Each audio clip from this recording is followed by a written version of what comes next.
ما زال قضية جدلية.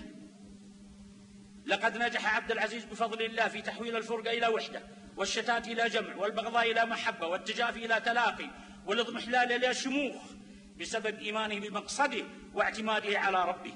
والحمد لله إلى اليوم، وإن شاء الله إلى قبل بأمر الله، ثم رعاية طويل العمر ورعايتكم ورجالكم، السفينة تسير مسددة والحزام قوي.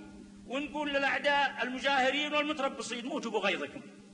من كرم الله الشريعة معلنة، والأحكام منفذة، والحدود قائمة، والدعوة مرعية، والأمن والإسلام مهيمن، وبيئة الدين مسيطرة، وأمر الله ظاهر، والتعليمات سماوية، والمنفذين بشر يخطون ويسبون، ما هم ملائكة.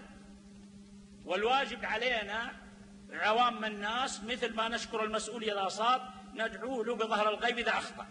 هل جربنا هذا يا أخوان؟ يقول الإمام مالك عليه رحمة الله: لو علمت أن لي دعوة مقبولة لصرفتها لإمام المسلمين، لأنه بصلاح الراعي تصلح الرعية. والعكس صحيح كذلك، إذا صلحت الرعية أصلح الله لها ولاتها، لأن قلوب الحكام بيد رب العالمين. وبعد الدعاء النصيحة، قال عليه الصلاة والسلام: الدين النصيحة، الدين النصيحة، الدين النصيحة. قلنا: لمن يا رسول الله؟ قال: لله ولكتابه ورسوله ولأئمة المسلمين وعامتهم. لكن النصيحة يجب أن تكون بالرفق مع المسؤول وغيره من الناس. فنبينا صلى الله عليه وسلم يقول: إن الرفق ما كان في شيء إلا زانه، ولا نزع من شيء إلا شانه.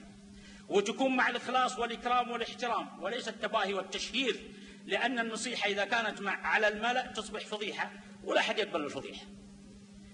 سامحني يا طويل العمر، أنا طولت، وغيري يمكن أنه حق مني بالكلام، ولهم إن شاء الله أقل مني محبة لكم، لكني أقول أن محبة المسلم العادي أمر مطلوب، فكيف بمحبة ولاة الأمور وهم أعلى طبقة في الأمة؟ لكن لا بد أن نخلص النية في ذلك، لأنها إذا كانت لوجه الله فراعيها إن شاء الله يفوز، وإن كانت للمداهنة ولا تحويش دنيا ولا تسجيل موقف ومكانة عند الحاكم وغيره، هذا شرك، ولو أنه إن شاء الله ما يخرج من الملة.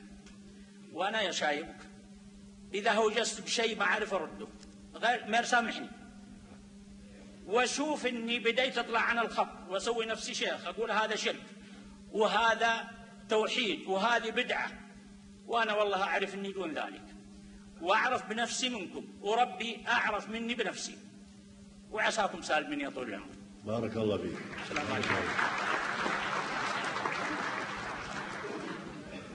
بسم الله الرحمن الرحيم.